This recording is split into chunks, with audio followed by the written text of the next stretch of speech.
Okay, so we're going to synchronize the remote control for the first time.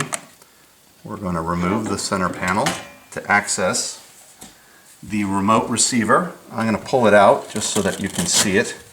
It has a piece of Velcro on the bottom which attaches to the floor of the firebox. But for ease of access, I pull it out.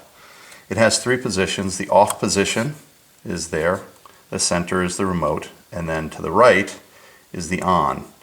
Because the pilot light's already fired, if I turn it to on, it's going to fire the burner. And there you go.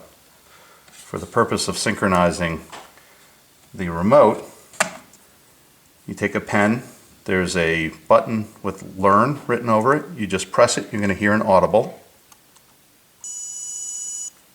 Once you hear that, take the remote, point it at this, go back and forth, and you'll hear.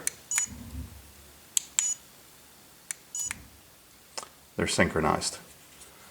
And you take this and put it back, and you certainly can do this with this position in the box. Just for illustration purposes, I took it out. Test it one more time. And on. And off. And you're good to go.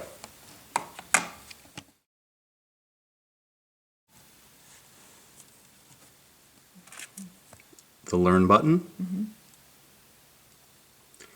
And to program the remote, this button has to be in the center position, the remote position.